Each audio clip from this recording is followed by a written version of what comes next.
Très bien. Aujourd'hui, on va entamer la deuxième partie de notre cours de flexion plane, où on va voir un autre cas, c'est la flexion simple, c'est-à-dire non uniform bending. La flexion simple, c'est le cas où vous avez les deux qui existent, c'est-à-dire l'effort tranchant et le moment fléchissant. Et on a vu dans le chapitre précédent que le moment fléchissant, il va induire des contraintes normales. Maintenant, c'est l'effort tranchant qui va induire aussi des contraintes tangentielles. C'est-à-dire, dans le cas de la flexion simple, vous avez les deux contraintes, normales et tangentielles. Les contraintes normales ont été déjà traitées dans le chapitre précédent. Aujourd'hui, on va traiter uniquement les contraintes tangentielles qui sont dues à l'effort tranchant. D'accord? Donc, si vous prenez un élément de votre couple sur une section donnée, vous avez l'effort tranchant, V ou bien T, ça dépend des livres. Si vous prenez par exemple cette section de l'élément Mn, vous allez voir que les contraintes de ces éléments, elles sont parallèles à l'effort tranchant. C'est-à-dire si je vais me concentrer sur cet élément comme ça, un élément cubique, voilà, qui est là, donc vous avez la contrainte de ces éléments qui est là, et aussi la contrainte normale qui est due au moment fléchissant. Nous, on va s'intéresser uniquement aux contraintes normales, tangentielles, pardon. Donc, si on va isoler cet élément, on va remarquer aussi que les contraintes de ces éléments, elles sont aussi réparties sur la largeur de la poutre. C'est-à-dire, d'après le principe de réciprocité qu'on a vu dans la partie des contraintes, si on prend un élément comme ça, on a vu que les contraintes sont réparties comme ça, les contraintes de ces éléments, et elles sont égales.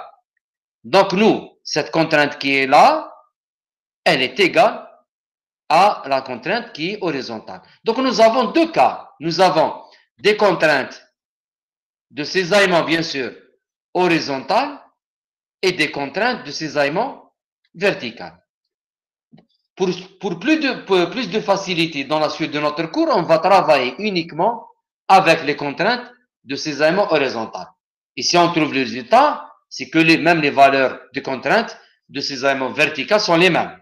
On va donc nous intéresser uniquement aux contraintes de ces éléments horizontales, c'est-à-dire ces contraintes qui sont là, ces contraintes horizontales. Donc nous allons prendre une poutre, un élément de poutre. Déjà dans le cours, on a vu que l'effort tranchant et le moment fléchissant, il varie en fonction de x.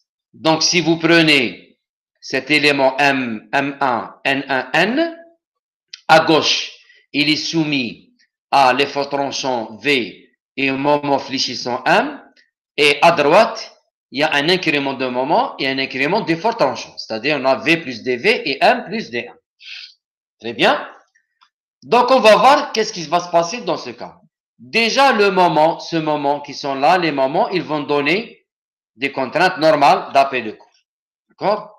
D'après le sens de ce moment, on a des contraintes de compression au-dessus et des contraintes de traction au-dessus. Le moment M à gauche, il va induire une contrainte sigma 1 qui est donnée par l'expression connue, l'expression de la flexion, et le moment M plus Dm, il va induire des contraintes sigma 2, d'accord, données aussi par l'expression correspondante. Très bien. Nous, notre but, c'est de calculer la contrainte de ces éléments. Donc, on va s'intéresser à un sous-élément M, M1, P, P1, pour calculer justement cette contrainte de ces éléments à ce niveau. C'est-à-dire, on va s'intéresser à un niveau donné, Y1, par rapport à X, et on va calculer le taux qui est là, la contrainte de ces éléments horizontaux. Donc, on va faire l'équilibre de ce sous-élément. Donc, à l'équilibre, vous avez sigma des forces égale à 0. Donc, nous avons la force de sigma 1. Donc, F1, c'est l'intégrale de sigma dA, qui est là.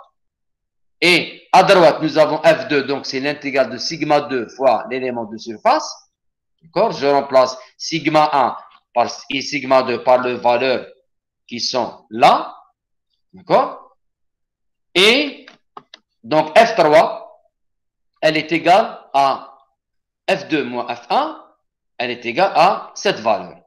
En même temps, F3, c'est une force de cisaillement, elle est égale à la contrainte qui est là, donc taux, fois la surface qui est soumise au cisaillement. La surface qui est soumise au cisaillement, donc c'est dx, fois la largeur B qui est normale à la page. Et si on revient à la figure, donc c'est B, c'est la largeur de la poutre. D'accord? Nous, on était en train de chercher taux ici. D'accord? Donc c'est dx fois B, la largeur. Donc B, c'est la largeur de notre poutre qui est normale à la page. Donc je vais égaliser entre cette expression et cette expression et je trouve ce résultat. On sait déjà que d'après la relation de base de la flexion, vous avez l'effort tranchant égale dm sur dx. Un moment, c'est un effort fois un bras de levier. Donc je vais le remplacer ici et je vais obtenir cette expression. Remarquez bien que l'intégrale qui est là, intégrale de dA, y dA, c'est le moment d'ordre 1. C'est le moment statique de votre surface hachurée, cette surface qui est là, par rapport, c'est le moment statique de cette surface par rapport à l'axe neutre X. D'accord? Très bien. Donc, je vais remplacer YdA par moment statique Q et j'obtiens cette expression. Dans certains livres, bien sûr, vous pouvez trouver au lieu de T, des fois tranchant, vous pouvez trouver V. Donc, c'est la même chose. Donc, je reviens à cette expression. Donc, ce qu'on appelle la formule de cisaillement. Shear, c'est-à-dire cisaillement en anglais, formula, c'est l'expression qui vous donne la contrainte de cisaillement dans le cas de la flexion simple. Tout court. D'accord? Donc, c'est quoi? Je vais l'expliquer. Taux, c'est la contrainte qui est là de cisaillement à ce niveau, Y1 par rapport à X. On peut, Y1, il est variable. Il varie de 0 jusqu'à l'extrémité. D'accord? Jusqu'à H sur 2. C'est pas un problème. Nous, on va prendre une valeur quelconque. Le Q, c'est le moment statique de la surface qui est juste au-dessus du niveau là où on veut calculer la contrainte de cisaillement. C'est-à-dire, si vous voulez calculer la contrainte de cisaillement à un niveau donné, donc le Q, c'est le moment statique de la surface qui est juste au-dessus de ce niveau. D'accord? I, bien sûr, c'est le moment quadratique, moment d'inertie de toute la surface de section, c'est-à-dire toute cette surface.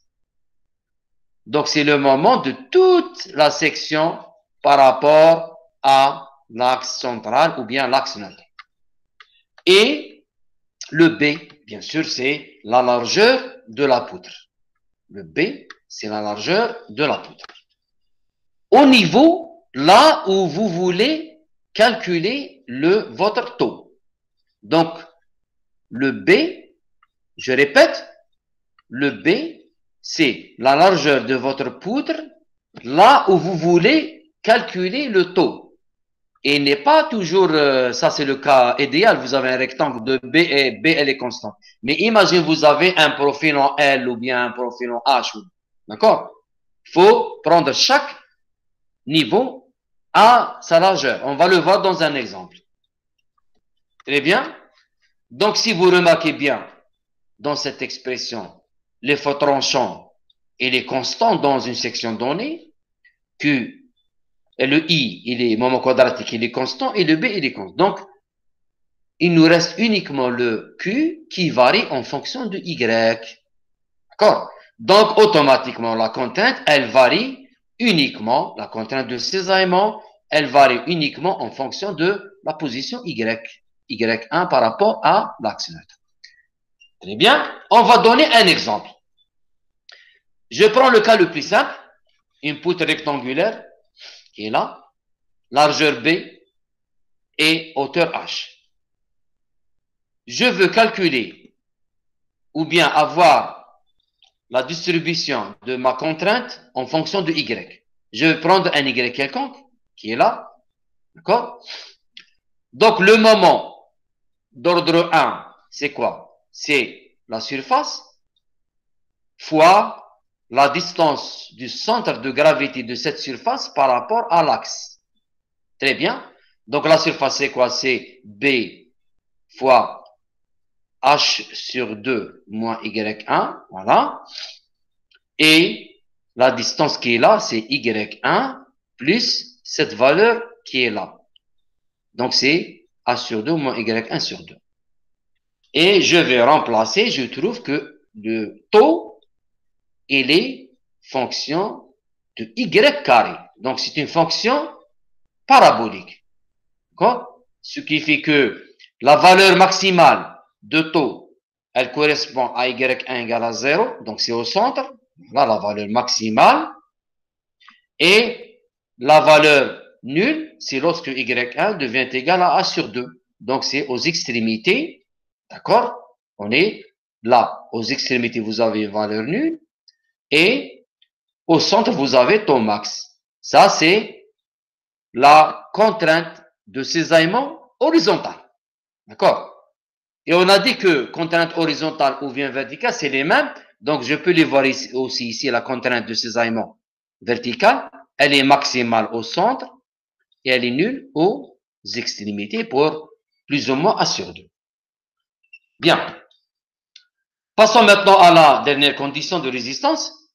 Dans le cas de la flexion, il y a aussi une condition de résistance par rapport aux contraintes tangentielles.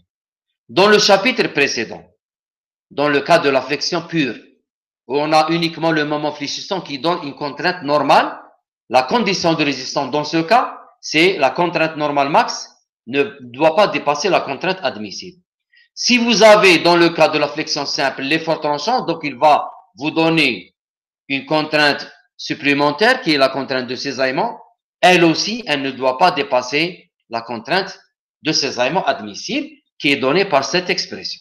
Donc, la contrainte de cisaillement max, elle est égale l'effort tranchant max fois le moment statique max sur moment quadratique fois la largeur de la poutre ne doit pas dépasser une contrainte admissible. Donc, les conditions de résistance dans le cas de la flexion simple sont les deux. Il faut que les deux contraintes, la contrainte normale et la contrainte tangentielle, ne doivent pas dépasser les deux contraintes admissibles, normale et de cisaillement.